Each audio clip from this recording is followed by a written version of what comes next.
What is up, everybody? It's Dr. Vibe here, host and producer of the award-winning The Dr. Vibe Show. I have hosted and produced over 2,000 epic conversations over the last 10 years. And what makes our conversations epic? We don't do interviews. We do conversations. What is up, everybody? It is Dr. Vibe here, host and producer of the award-winning Dr. Vibe Show. As always, I'd like to say you're blessed, highly favored, a magnet for miracles, and a solution for someone's problem. Also know I'm a certified empowerment coach, president and CEO of Express Your Vibe Coaching and Communications, and know that this is the home of epic conversations, and the Dr. Vibe Show is a place for epic conversations. And we have one of our favorites back on the block. We were talking about Quincy Jones off air. That's why I used the back on the block. And good reference. As I say to many people online and offline, when I know I need to get the real deal about media, this is the person, this is the lady I go to. I'm not even going to read her bio because she's been on the Dr. Vibe Show enough. So you can go and watch previous conversations that we have. But what I will say, and every time she's either on my show live or checking in, she's a host of one of the best live stream programs out there called Mediascope. It's on most Wednesdays at 6 p.m. Eastern Time via Instagram, Facebook Live, and Periscope. It is the definitive online show, in my opinion, when it comes to media, tech, and pop culture. We have Chetachi back in the house, and we're going to talk about a certain movie that she's gone to see already twice in less than a week, and going back maybe for a third time tomorrow, Black Panther, but from a media standpoint. But let's welcome back the wonderful, blessed, and highly favored Dr. Chetachi. How are you? Oh, gosh, I'm fantastic. First of all, thank you for that fantastic introduction. I'm wonderful, sir. How are you? I am blessed, highly favored, a magnet for miracles, and a solution for someone's problem. It has been too long since you've been on, but you got your own show. You travel to these conferences, so I'm just happy to get you to stay still for like a few minutes. Yeah, no, sometimes it's good to be still. Yes, it's part of the process. Amen. Absolutely. Well, Black Panther, from a media standpoint. Now, before we went live, you told me you bought your ticket to see Black Panther when? January. Lord of mercy. January 15th, I believe. Oh, wow. So yeah, I want to have this conversation, and people certainly ask any questions or conversation points that you want to bring up during our chat here. But before, I want to go back, because in my mind this afternoon, what are we going to chat about with Dr. Chetachi tonight in regards to Black Panther? So I want to go back to when you first heard that this movie was being made. What was your initial reaction? I was excited. Well, let me tell you how I heard. This was actually 2 years ago. Mm-hmm. That I knew about this, because I actually happened to interview the costume designer for Black Panther, Ruth Carter. Yeah, I did an interview with her at the American Black Film Festival. So not only did she do Black Panther, but she also did Marshall, the one about Thurgood Marshall. Sure. She did way back in the day Malcolm X. So wow. She is a maverick, and she is a legend in terms of costume design in Hollywood. Yes. So this is when I was doing research for, getting ready to interview her. I said, oh, she's doing the costumes for Black Panther. And we talked about the whole process of going from something like Marshall, and even, something like a Malcolm X, to this, which is so very different. So it was 2 years ago that I first heard that. Actually, a little over 2 years ago, I heard the musings of this happening, and I was really excited because I love the Marvel Universe. Did you have any concerns along the way about the final product? Or as you were hearing the different people that were being involved, you said, this is going to be a good thing? Yes, of course. I was hearing the people being that were going to be involved, and I knew it was going to be a good thing. But initially, there's always that little, are they going to mess this up? Because my whole thing with and this is not necessarily a remake, but it is a reimagining and a reboot of the comic. Whenever they do things like that, sometimes it doesn't end up so nice. Marvel has had good luck with this, but I was very concerned because of the type of character. You know, it's Black Panther. You're talking about the continent of Africa, a fictional country, Wakanda. I have this thing, especially since a lot of my research also deals with African images on film and Black images on film. I had this concern about how they were going to portray the Africans in this Wakanda. We already know the backstory from the comic book, but of course it's a little bit different. There have been some other liberties taken from the time that the comic book was created in 1966. So I was a little concerned about what the images were going to be when I first heard it. But then I found out Ryan Coogler was directing. Then I found out it was going to be in it, and I said, you know what, they're in good hands. Excellent. So before we really get talking about the actual movie and the media impact, traditionally, up until this movie, on a scale of 0 to 10, how do you feel the comic universe has treated Black imagery? Almost non-existent. Wow. Wow. That is not a word, but there's absence. So not that there is not, and this is the conversation you hear. I've been following social media very closely when it comes to Black Panther, and then of course this leads to Black images in general in comic books. Now there have always been Black nerds. There have always been Black superhero characters, but when we talk about we hear the conversation about, oh, well, what about Storm? Okay, yes, Storm was there. In fact, Storm in the comic book, Storm and Black Panther were married briefly. Okay, so there's a relationship there. Storm is from Kenya, but we've seen this Americanized version of what Storm is supposed to be. Halle Berry clearly is not from Kenya, and that's okay.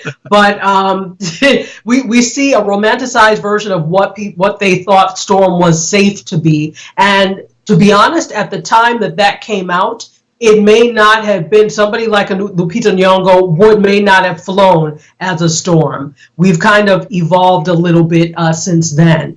But if we're looking at kind of the comic book world, we know that Black superhero characters have existed. But in terms of the mainstreams like DC Comics, like Marvel, not so much. It has not been the main. Let's just say in the mainstream, Black comic book characters have not been pushed to the forefront in a large way before now. I don't want to hear about Blade. We know Blade. I don't want to hear about some of the other things. The difference with Black Panther, from a story standpoint, is that these are not people that are, quote, magical Negroes, meaning they don't have superpowers per se. It is because of this substance called vibranium that they're able to build technology to help assist them with what they're doing. So it's not like they're performing magic, if that makes sense. So that's the difference. Whereas with something like Blade, who is a vampire, that's a quote unquote superpower. Okay, that is something that is inside of him, as opposed to something that a person created to enable them to do amazing things, if that makes sense. Sure. We're not in the minds of Disney, but why do you think Disney decided to go at this project now? Do you have any thoughts on why they decided to release it now? Because maybe it's a very interesting move with the social political climate in America right now. Do you think that may have something to do with it? I think there are all sorts of reasons that this was great timing, besides it being Black History Month, besides the socio-political climate, besides the fact that comic books and nerd culture, quote unquote, is hot now. They see green. Let's look at this. The bottom line look, movies are a business. They're not doing it to be nice. So they're doing it so they're going to make money back. They're not trying to give back to the Black history movement. That is not their cause. So if we're thinking anything other than that, okay. And, maybe as a director, Ryan Coogler may have had in mind, okay, this is good, this is what, but okay, Marvel is a business. And I have an interesting point about Marvel. I'll bring up later. Okay. And so Marvel is a business, and they have to. That's the thing. It worked well on all fronts for them, and so this was the perfect time for them to come out. It seems that it just everything lined up, and they were going to do it, and it makes money. Let's look at the audiences. You're going to have people who are really into comic book culture, who are self-professed nerds, etc., that love superheroes, that were going to go see this movie anyway.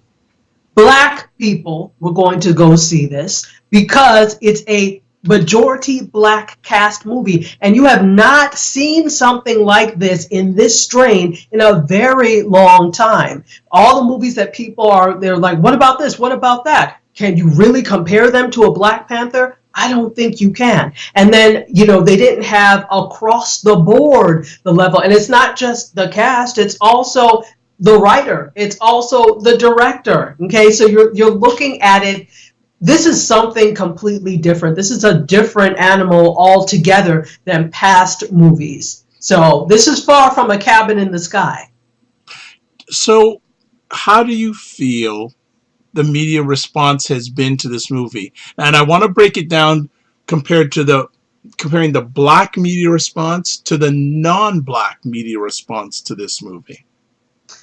This is very interesting. When you see, for example, articles in The Root, articles in the Griot, articles, and for those who don't know, The Root and the Griot are online publications that typically deal with the Black experience and Black issues, and current issues as they relate to the Black community. So also, my favorite one, I can't even remember right now, Blavity. Okay, so Blavity as well. You're seeing it from the standpoint of writers and people who understand the critical nature of having representation on screen, of having Black representation on screen, and what that means. So you even see differences in the way that things are covered. Not just the fact that people came in cosplay from Coming to America, from Lion King, from the movie itself, and wearing African gear or African attire, but also what that means, the deeper meanings underneath that, the different types of things, interviewing people about what they were wearing and why they were wearing it. So looking at the hashtag Wakanda Forever, it was, and looking at it as a movement, as opposed to a movie that everybody is all hype about. Whereas when you look at quote unquote mainstream media, and I don't like to necessarily say white media,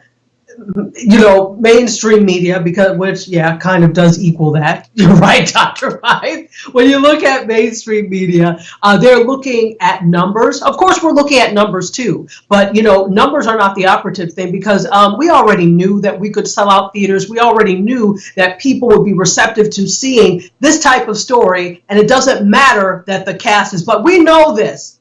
It's Hollywood that is needing to learn this now. So we know this. So you see differences, and I don't necessarily see any surprise, because there was, twitterings of this for years, that this was happening, that this was going to come, and it was going to be a really big thing. And here's the thing. Speaking of media and the way that things are covered, when you look at, for like Captain America Civil War, for the Avengers, you saw huge ad campaigns on television.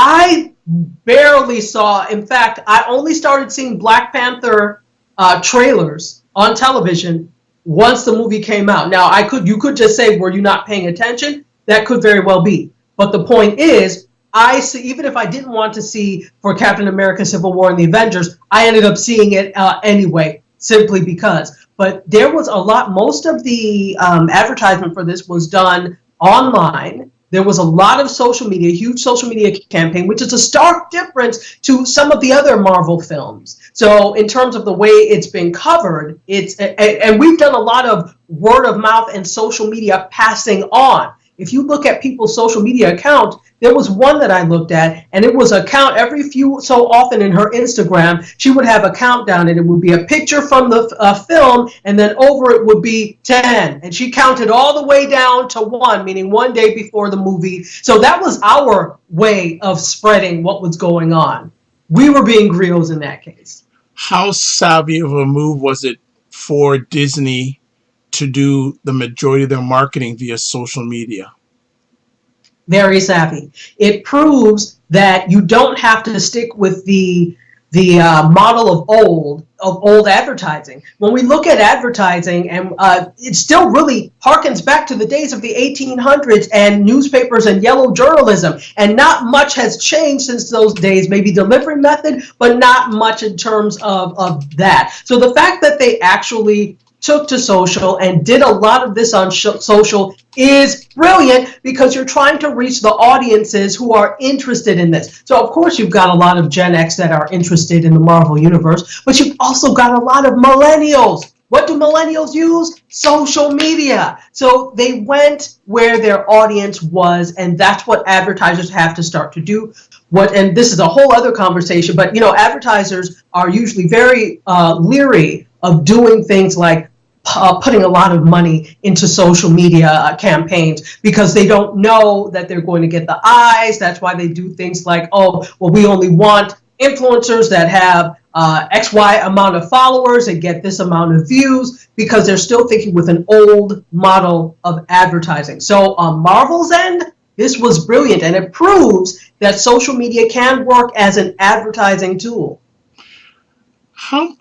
What different areas in media is Black Panther? I can't hear you, Dr. Sorry. What are some of the different areas in media, in your opinion, has this movie been a game changer and maybe been a catalyst for years to come? So let me tell you the story that I was going to tell you. Okay. This years ago, Marvel actually wanted to unload all the rights to their Marvel films to Sony. Yes, I remember that. Yes, I do remember that. Yes. And Sony was like, no. So this kind of forced Marvel to produce all this universe themselves. And it has been to grand affair, basically, the fact that they did it. So it ended up working out for them. But this goes to show you that obviously Marvel was not necessarily into the whole production thing huge the way Sony was, but it shows you that you don't have to be one of the majors initially in order to get these things done. So I think it's a huge paradigm, because it's the same thing like Netflix, what Netflix has been able to do, what Amazon and Hulu have been able to do. They're winning award after award for things like Hulu and The Handmaid's Tale, etc. You can like run off what Netflix is getting critical acclaim for. So, it goes to show you that the old style of big media, quote unquote, is not what's working now. It doesn't mean it won't ever come back, but it's not what's working now. You've got these smaller companies that are, I don't think we can call Netflix small anymore. No. When you woo Shonda Rhimes for $100 million, and then Ryan, what's his name, for $300 million. And just let me interrupt. Did they not, I guess it was Amazon, take someone from NBC? There's some major producer in the last week. Yeah, no, it was Ryan. It was Fox. They took Ryan. Why can't I remember his last name now? No, but they took him from Fox. Yeah, but there's another lady, and I saw it in your Twitter feed, and I read it. There's a lady from is either NBC or one of the traditionals that They took from NBC to I can't remember her name, from NBC to Amazon Studios. Yes. Big steal. Yeah, so huge. This is happening. This is a paradigm shift. And no longer, this also shows a paradigm shift in the individual, because whereas before you would have been like, I'm just going to stay put. I don't know anything about that. All of this harkens back to the .com days. Remember, where everybody was going into this whole, the computer, the .com, and then the .com industry burst and everybody's like, what the hell happened? Right. So I think some people were still thinking about back then. But now you've got that legacy starting to wear off, and people are comfortable switching from something quote unquote tried and true like an NBC and hopping over to Amazon Studios, or even if you look at, I can't remember what her title is, but Campbell Brown, who was a journalist for many years with NBC. Yeah. I think she was also a producer with NBC. Yeah. She's now the head. I think she's head of content for Facebook. She's with Facebook, but that's a leap. That's a huge leap to go with somebody tried and true to these new media companies. So that's a lot of what we're seeing. I don't know if I answered your question. You did. We'll get into it more. What impact does Black Panther, in your opinion, have with the relationship between media and blacks? That's a really good question. I think that you mean the relationship between media and black people in terms of coverage and view them, because my concern here is this a blip? That's a good question. It doesn't have to be a blip if we don't allow it to be a blip. Now, if you remember, when you're seeing all of these, there's a lot of think pieces and things, right? And more are coming. Believe me, black academics are about to be all over this. There are a lot of think pieces looking at this as, okay, what now? And that's really my question. Wakanda, what now? So this does not have to be an anomaly. This does not have to be a one-off. If we really take the momentum from the power of having a movie do well, and not just well, blowing everything out of the water with almost an all-black cast. What does this mean for future production, and not just future production in the mainstream? What does this mean for independent? Because Ryan Coogler came out of the American Black Film Festival. I believe it was, I don't remember if it was a short or a feature, but one year he entered it and won. And he used that money to do Fruitvale Station, yes, which also starred Michael B. Jordan. Yes. From there, he then did Creed, one in the series, the Rocky series, right? Yep. From there, this is the next, he's done other things, of course, but this is the next big thing. So, the fact that he started on the independent scene is something very important. I'm interested to see what effect this is going to have in terms of the momentum of just production in general, black production in general.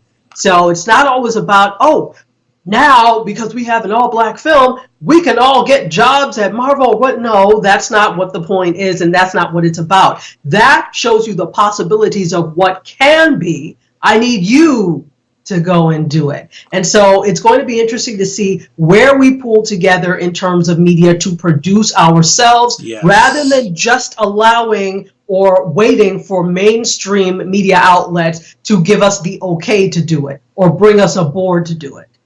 It's a good point, because if this movie is a game changer, we would wish that there'll be movies like this produced by people of color. Like, yes, or directed by, that's what I'm hoping to see, that impact, instead of consumers or producers.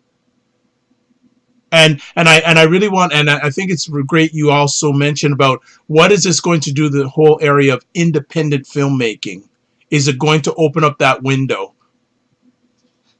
Yeah, I think it will, because this is, think about it.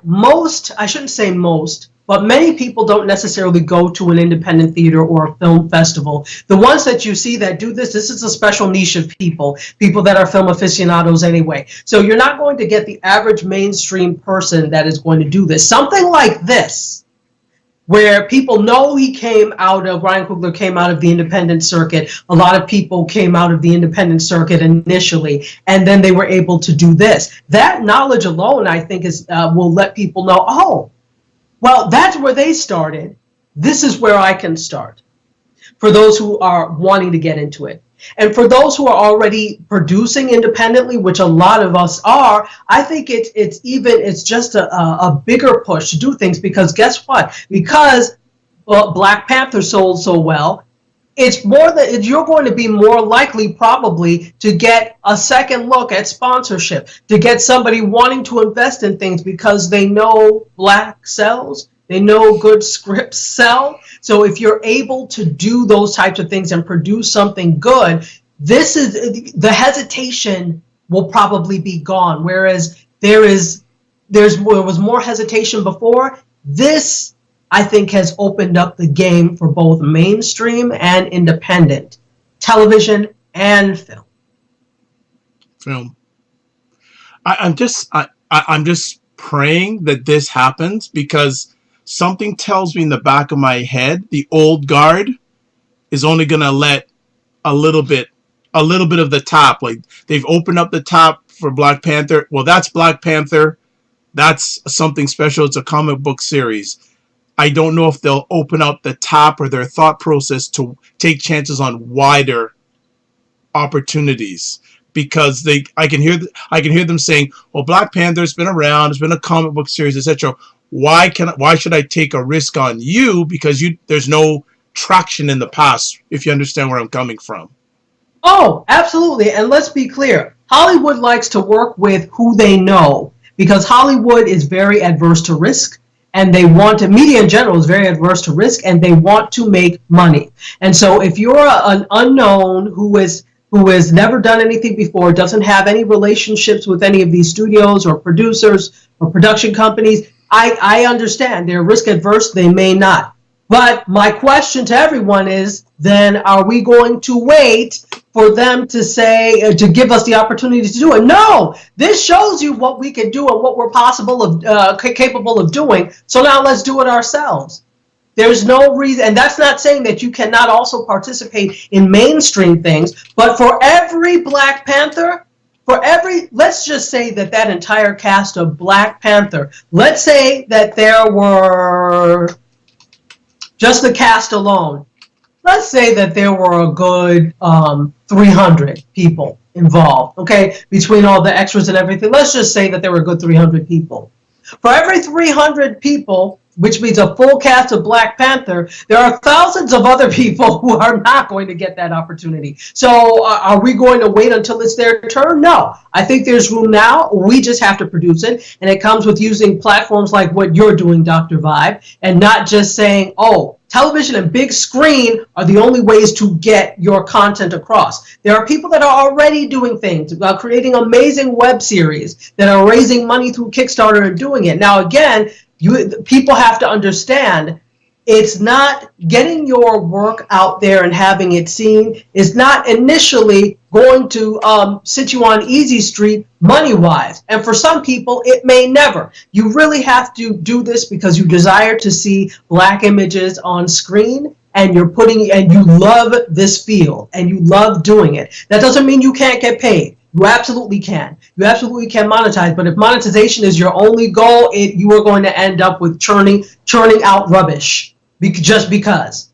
So it's doable, Dr. Vibe. And I feel your whatever, but it's doable. But we can't wait for mainstream to be our only outlet. Absolutely. Absolutely. I want to get your feelings watching them. Like, we found out what you felt like before the movie. What did you feel like during the movie, and what are you feeling now after 2 viewings after the movie? I feel absolutely great. So before the movie, I was excited. I was already picking out what I was going to wear. I was getting things together. And, the hype had been building, not just amongst social media, but on social media by different organizations. I told you it was my sorority who actually did a screening. And so amongst all of us, this momentum is starting to build, and you're starting to feel, well, this is more than just a movie. This is a movement, and there are a few different reasons as to why now why it feels like this now. Again, socio-political, etc. So I felt really good initially about this. During the movie, I love the Marvel Universe. I'm a nerd. I love comic books. So I was excited just in general. And the fact that it was Black Panther made it even better. And the first time I saw it was at the IMAX theater. So I am at the IMAX theater, huge screen, magnificent sound. There is a Black Panther cosplay person outside. So I'm like, oh, I can't wait to take a picture with them. And there was a comic book legend. I can't remember his name, but he came to the screening because he actually used to work for Marvel. You know, everybody retires down here. So he actually used to work for Marvel and like draw and write for Marvel. And so the point is that it was an experience. They made it an entire experience across the board. And then, of course, when I saw it for the second time at the private screening, everybody was dressed up. It gives you this sense of pride to the point where, you know, people like to have their, you know, honk their horns at you, think that you cut you off, have their right of way. And this has been my saying for the past several days. We have Wakanda, a warrior, a women warriors that are in charge of Wakanda, and Atlanta has a mayor named Keisha. Leave me alone. that has been my thing. So anything anybody does, you're not going to steal my joy. You're so minuscule in my world right now. So that's the feeling that people have come away from the film with. I've talked to so many people, and there is this empowerment that has come out of this, and we needed it. The interesting thing, not to get political, is that the very idiot who's in charge of this country right now happens to inhabit 1600 Pennsylvania Avenue, who called countries that come from this continent, though Wakanda is fictional, he called them out of their name, and then look what happens. Bam, it debuts. Bam, it's about Africa. Bam, there are Africans in it. Bam, it's the top movie in the country, and there's nothing you can do about it. That is the sweetest revenge of all. Chickens coming home to roost over and over again. So there's that whole feeling of euphoria that comes with seeing yourself on screen. And even though the mainstream doesn't get it because they always see themselves on screen, if you do not see yourself reflected in media, you don't believe in a positive light. You don't believe that that's something you can do. And it's interesting, and I don't watch a lot of TV, but on, I guess, quote, the traditional media platforms, I didn't hear it being talked about a lot, like to the point, like I thought, you know, if you're a traditional media, you're seeing a number of blacks making this big onrush to cinemas, dressed in African garb. I didn't see a lot of coverage of that on mainstream media. I'm going, isn't that newsworthy? It absolutely is newsworthy, but what mainstream media deems newsworthy is different from what we deem newsworthy. So if you look at many, again, social media, if you look at publications like The Root and The Griot and Blavity, if you look at local newspapers, local black newspapers around the U.S., and you know what? Don't you all in Canada also have local black newspapers? Yep. So if you look at those newspapers, you're going to be seeing these stories. So the eye with which a journalist writing for one of those publications uses versus a journalist writing for a mainstream publication is going to be very different. Again, they're going to be heavily focused on the numbers. They're going to be heavily focused on the records because remember, it is the biggest, the baddest, the best of when it comes to what is newsworthy. Whereas for us, it's representation and and all the little small interesting stories in that representation. It's a very good point. Representation versus money. But wasn't there enough coverage ahead of time saying how much money this movie would make in its first weekend? And as I said, like black media, we're all over it. Other media, if they covered it at all, was very little. Well, absolutely. And here's the thing. I think there were a couple of things that happened, though this is not an excuse. There was also a shooting, yes, a mass shooting a few days before that. Yes. And so good point. There was a different feeling. Who's to say if that event had not happened, what the coverage would have been like from the mainstream media? Because now you're talking about two competing things. I'm not giving them a pass, but just postulating that could be part of the issue. Understood, because and many news media rooms are limited with resources and they're actually dwindling by the moment, but still hardly anything.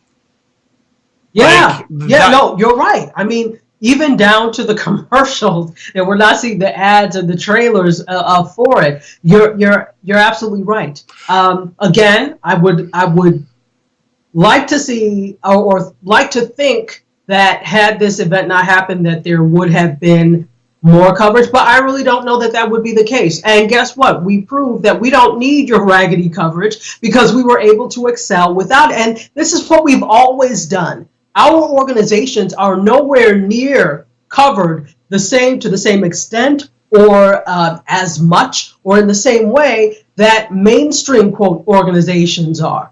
So it's really an anomaly when you, I mean, there are a lot of reasons for that as well, but it's really an anomaly when you do see that kind of coverage. So we've always dealt with this. This is not the first time that there's been a lack. There's always a lack of coverage when it comes to our organizations or our things or our movies. Like, okay, why do you think there was a show that was just on, it got canceled. It was called White People Famous or White Folks Famous, something to that. It was on Showtime. Okay. And it starred an SNL alum. Right. And so that's that concept that if whites know who you are, then you're famous, right? But there are a whole lot, think about within the Black community, the celebrities we had that were like, oh my gosh, it's such and such, that other people would never know. So I'm thinking about this here. Now, you're still doing your teaching of students, correct? Of course, of course. So did you have any pre-Black Panther conversations at all with them?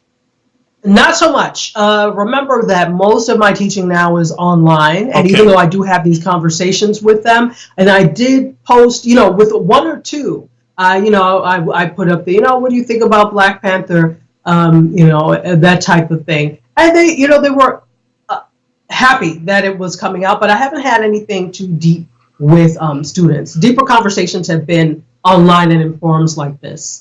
So the conversations that you're having, what are some of the common themes, whether media or non-media themes, coming out of those conversations in regards to Black Panther?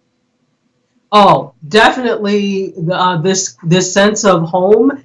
That I don't want to spoil it for you or any of the other viewers. All right. No, I'm fine. But there is this, and you talked about this last night on the conversation that you had about Black Panther. The whole, you asked about relations between Africans and African Americans. Yes, and I'm glad you were hearing some of that, and I know you put in some of your commentary, but if you want to expand on it after watching the movie, I'd really appreciate your thoughts on that. So there is this, there's so much symbolism in this movie that there's no way that you can let it go. So I expect to see more think pieces, etc., more panel discussions at conferences on Black Panther, these types of movies in general. And I know it's coming. So when you look at, there are two particular characters that symbolize this. You've got Ryan Coogler's character, and why am I forgetting his name? It will come back to me. So Ryan Coogler's character, and he plays, hold on a minute, let me go, because I want to, Killmonger, Eric Killmonger, but really Njadaka, okay? Yep. So he plays Eric Killmonger, and who is half Wakandan. And there's a whole series of events as to how that happens. And then you have Chadwick Boseman, who plays T'Challa, who is Wakandan, who is Black Panther. And you see this juxtaposition of T'Challa, who represents Wakanda and Africa and Africanism and having a culture, versus Killmonger, Eric Killmonger, who is half Wakandan, but is left to grow up in the U.S., left to grow up in Oakland, in that area where he is, amongst the drugs and the crime and etc. So he really represents the, quote, African American end of it, as opposed to King T'Challa. So there is, in the movie, you see it comes to a head, and there's this resentment that you can really feel by Michael B. Jordan's character towards Wakanda and Wakandans because of that. So it harkens back kind of to the days of this resentment sometimes that African Americans may carry because of slavery, obviously, because of having culture stripped from them and not knowing. And there's a lot of misconceptions on both sides, and this is what these two characters put in. I don't want to put too much out there because I don't want to spoil it, but you'll see that when you do see the movie, you'll see the juxtaposition of African American issues versus African issues. Interesting. I'll definitely be looking to take give some critical mass and thought in that, and come back to you in regards to that. Yes. 10 years down the road, what do you think and what do you hope will be said about Black Panther's media standpoint? I'm hoping that this is a good question. I'm hoping that, first of all, that this momentum just does not die with Black Panther. And so that it's not just this was a media event, that this is just, I'm hoping that people will say this was the start of the new era in Black film and television. That's what I'm hoping, that it is a springboard and not just tomorrow everybody puts away their African clothes until next Black History Month. So do you feel we have not 100%, but do we have the processes and the infrastructure to start moving closer to that goal that you would like to see? Good question. Individually, we do not, but I think as a collective, we do. Though there seem to be issues, obviously, in terms of economics, etc., with Black community, we proved this weekend that we have economic power. I'm tired of hearing we don't have the resources because we keep doing this. We'll go to a movie and sell it out. It'll be #1. That's our money. Regardless of where you got it from, it's our money, okay? So we do have the resources. It's about pooling them together to get something happening and to make something so it's doable. We need to stop with the excuses, for real. Understood. So I have already heard that they've already planned to do a second movie already. So I've heard. You probably know more than me. It's already a done deal that we're going to get a second Black Panther. This is, you know what? I don't know for 100% sure. They never say until everything is squared away. But just like with Wonder Woman, the records it broke, and very soon after it was already greenlit for a sequel. This is going to have a sequel. And here's the thing. If you watch this is why I always tell people, if you go to a Marvel film, don't get up when the credits roll. Stay through the credits, because there's always an Easter egg planted in terms of what's going to happen next. Something is always going to happen next. And so there were Easter eggs planted about the possible next Marvel, the direction they're going to go in next. I know what I would like to see. Okay. We'll keep that quiet. Okay. Yes. Now, I'm going to throw something or put something in your lap and see how you respond to it. There were some people who were saying that Marvel should donate some of their money made from this to the Black community. Thoughts? Who in the Black community? Give it to Black people. I mean, we need to be specific. This is another thing. When you ask for something, you have to be intentional, or you're going to get what you didn't intend. So when we say these types of things, I don't disagree with the fact that they're making a huge killing off of Black people for this, and there are people in need. I don't disagree with the fact that there should be something given, and that doesn't necessarily mean there should have been. What ended up happening is there were some people, I know some of the stars of the film and some other people actually spent their own money to bring children from inner city neighborhoods to the theater. That should have been Marvel doing that. They should have had they should have had free screenings and should have free screenings so that teachers, etc., can take school children to see this film. That's what should happen. So it doesn't necessarily have to. And then definitely, okay, Marvel, if you're thinking you're trying to cultivate the next generation of comic book heroes, of people that are interested in producing these types of things, why not an apprenticeship program? Why not a comic apprenticeship program? So it doesn't have to be a monetary gift to the Black community. It should be in all these other ways where they're going to be, I give you money one time, okay, it can be seed stuff, but I plant knowledge in your head, you're going to be able to do these things forever and carry it on. Dr. Tachi, that's a very good suggestion. That's a missed opportunity. That's a huge... I'm not expecting them to think like a philanthropist. I expect very little from people these days, for real. So... No, that's a huge missed opportunity, because if they did that, oh, look who is here. Your dear friend, Dr. Cammy, is in the house. Hey, Cammy, how are you? Dr. Cammy's in the house. That would be... Hey. Could you imagine if they did some sort of program, Marvel? How much goodwill and credibility they get out of that? Absolutely, absolutely. There is a whole contingency of, in fact, one of my very best friends, her son is in college right now, in his final year of college, and he's studying English, not because he just wants to be a writer. He wants to write for comic books, movies, or video games. So he's into this whole Afrofuturism thing, and he loves it. And so those are the type of kids that you want to draw to your programs.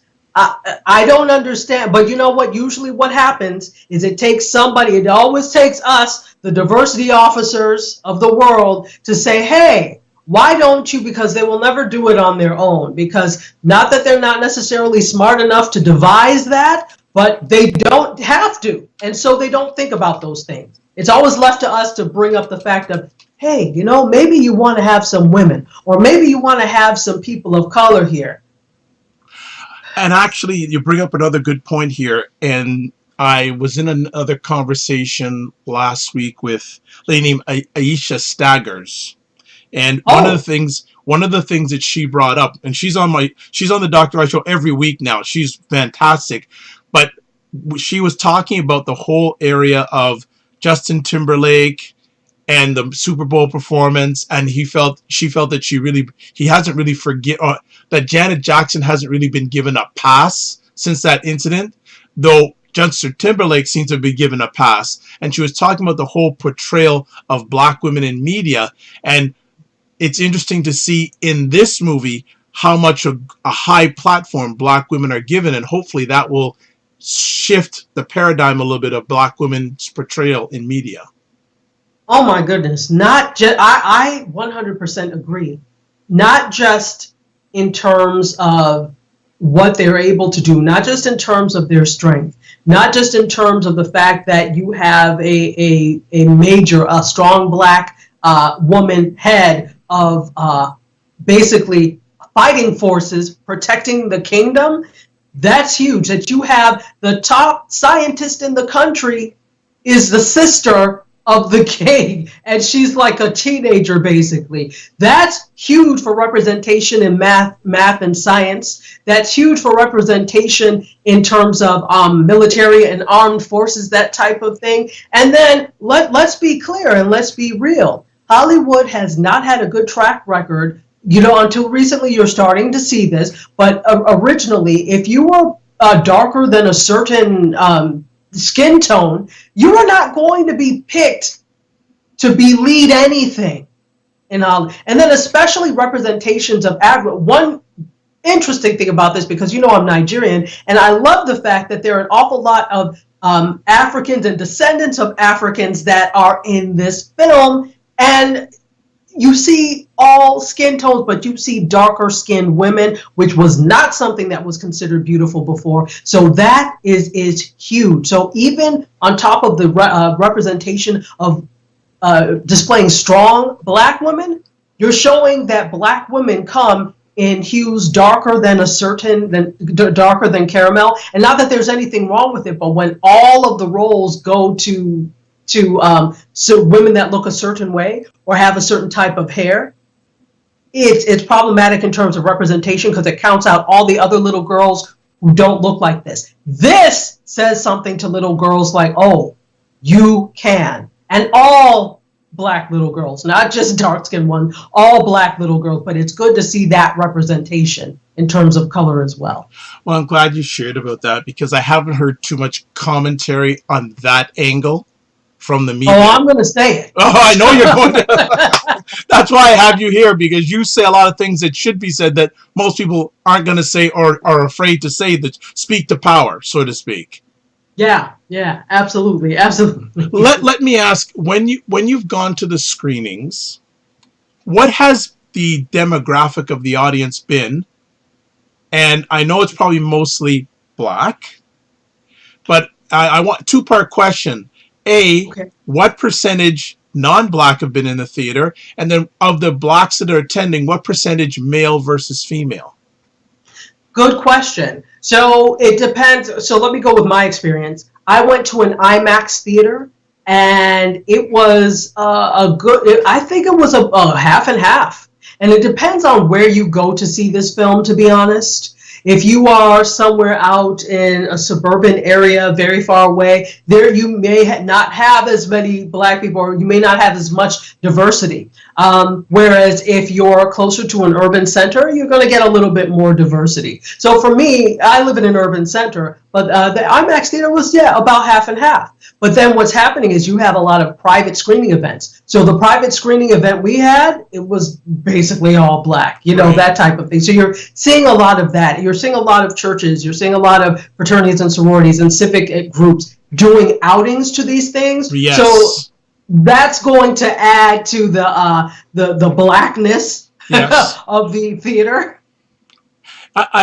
Well, it's interesting because I know periodically you get out to conferences.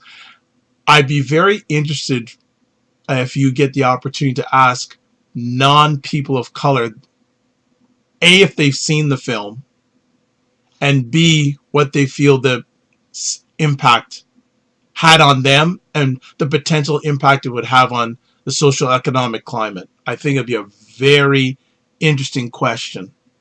I definitely want to do that because what's happening is they are seeing it, but they're not talking about it. If you look yes. at the conversations on social media, just based off of social media, this is a largely Black conversation yes. outside of the mainstream media. They'll go and see it, but I haven't heard pimp from anybody that is really not melanated. And it's interesting to say that. I'm like, wow, well, you've seen this movie and you had so much to say about Captain America Civil War. You had so much to say about the Avengers, but you don't have anything to say about this. Now, I'm wondering if they don't feel it's their place to talk about it because of the phenomenon it's become and they feel uncomfortable. That's what I would be interested to hear. Yeah, I that's a very good point. I'm going to hold you to it because I know that you have that investigative hat amongst the many beautiful hats that you wear physically and I guess media wise. I think that'd be a very interesting conversation to have with people who are not of color. If they've seen the movie, if they've seen it, why? If they haven't seen it, why? What impact did it have on them? And it's almost like it's like chameleon going into a solid. They're just stopping. They just say, it's almost like traditional media saying that's their thing. Let them have their thing. We're not going to go there, which is, I think, wrong. Yeah, it doesn't make any good sense. Nobody said you cannot be involved in the conversation. Nobody said that at all. And I think you should be involved in the conversation because this is what America looks like. I mean, not Wakanda, but the fact that people go to see films. Everybody goes to see films simply because there's a film that really represents us and where we have large representation. That's a big deal. So of course we're going to go and see it. But this is what America looks like. So you need to be part of that conversation. Say something if you have something to say. What does that mean to you? You may not be able to identify with being from Africa, but you can probably identify with having a rift within your family, having family secrets, not knowing exactly where you come from. So everything that happens in that movie, you probably can identify with, whether you're African or of African descent or not.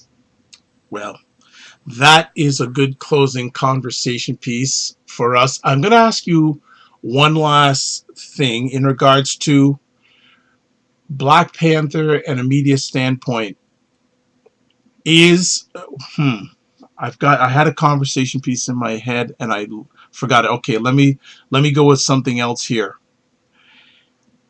What is your message to people of color, media content creators that are wanting to get to the point of a Black Panther? What marching orders, what words of wisdom would you give to them based on what's happened, this event called the Black Panther?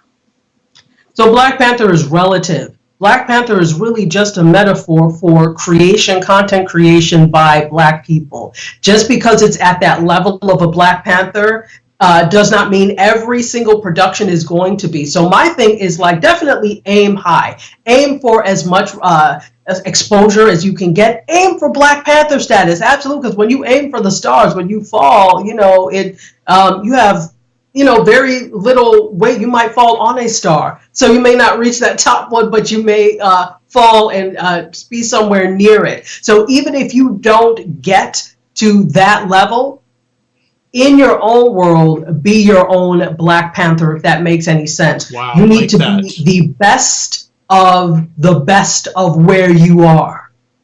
Right. And that does not necessarily mean Marvel Comics 300, because at this point worldwide it's about 365 million in sales worldwide, and receipts have not come out for today yet, so we don't know that it's not bigger, close to 400 million. So you don't need to think 400 million. You need to think, where I am now with my independent film self and the equipment I have, how can I be Wakanda? How can I Wakandaize what I'm doing?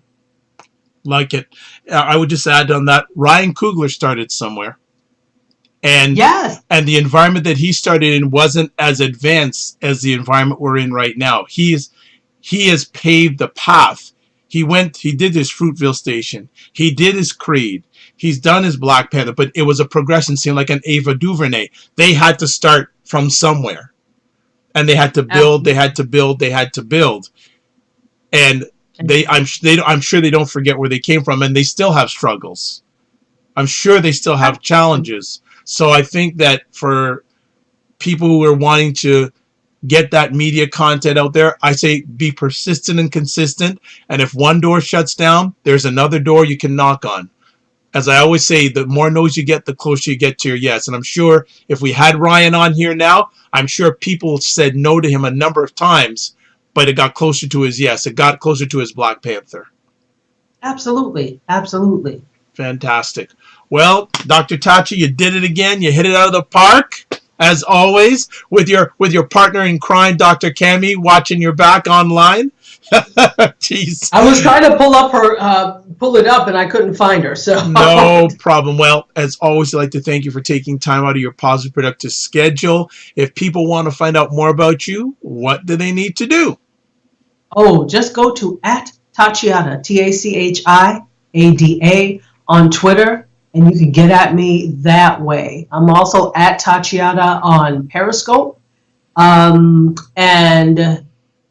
Instagram. And so you're going to get on me for not saying my show, right? Yes, I'm going to. So you know I'm going to do that. So it's you need to do that. So I'm the host of a show called Mediascope, which is all things media, tech, and pop culture. We do it every Wednesday at 6 p.m. on Periscope and Facebook Live. And actually 5 p.m. we do a pre-show on Instagram Live. So we run down the week in media, tech, and pop culture, and it is a party, Dr. Vibe can tell you. It's a great time. It's so much fun, but it's fun and informative. Yes, fun and informative. And go ahead. I'm sorry. Tomorrow we actually, not tomorrow, but Wednesday. Yep. I decided, after being inspired by you and all of this, that we are going to do a Black Panther conversation. And so, very nice. yeah. So I just decided that today we're going to do that's fantastic. Conversation. And you haven't seen it yet, Dr. Vibe. Well, you know what? Maybe I'll get to it. Let me know if you get to it, because I'd love to have you on the conversation. I will try my best. I've got a number of shows to do in facilitation. Absolutely. I know, but it's all right. But no, and folks, please follow Tachi on Twitter. If people say who should I follow online, her and a few other people say no questions, just do it. Don't even ask me, just do it. Just do it. Just make it happen. So it's Dr. Vibe here, host and producer of the award-winning Dr. Vibe show, the home of Epic Conversations. I'm the host of Epic Conversations also. If you'd like to watch replays of YouTube conversations like this, you're at the place, so I don't have to tell you much. If you want to listen to audio replays of my Epic Conversations, you can catch them at the drvibeshow.com, also at Apple Podcasts, Stitcher Radio, TuneIn Radio, Google Play Music Store, and iHeartRadio. Oh, it is iHeartRadio. It is iHeartRadio. And also, if you want to listen to selected replays audio-wise, you can go to thegoodmanproject.com and also to WJMS Radio out of New York. I'm also a brand ambassador for the only online magazine dedicated to African Americans in food, wine, and travel. The name of the magazine is called Cuisine Noir Magazine. The website is cuisinenoirmag.com. I'm also a certified empowerment coach, and if you'd like to have a complimentary empowerment coaching session, please reach out to me on Twitter at drvibeshow. Also, you can email me dr.vibe@thedrvibeshow.com, or you can go to the website, go to the top, it says connect with Dr. Vibe, click on that link. And I am president CEO of that organization called Express Your Vibe Coaching and Communications. I'm also provide a service called gettingmediacoverage.com, where I help entrepreneurs and businesses get media promotion so they can elevate their business. And finally, you can listen to me every Friday morning live on WURD out of Philadelphia. And I haven't forgot that yet, Tachi. I'm working on that. Out of Philadelphia, it is Pennsylvania's only Black-owned radio station. And that's AM, FM. And they're also available through their website and also through the Apple Store or App Store, and also the Google Play Music Store. As always, I'd like to finish off this year with 3 things. 2 of them you've heard before, 1 you may not have heard of. Live your life as a dream. If you can dream it, you can make it. Also, sometimes you have to get smaller to get stronger. And finally, block assumptions. God bless. Peace to you all. Keep the faith. Thank you, Dr. Cami, for watching so much. God bless. Peace to you all. Keep the faith and walk good. Bye-bye, everybody. Bye. What is up, everybody? It's Dr. Vibe here, host and producer of the award-winning The Dr. Vibe Show. I have hosted and produced over 2,000 epic conversations over the last 10 years. And what makes our conversations epic? We don't do interviews. We do conversations.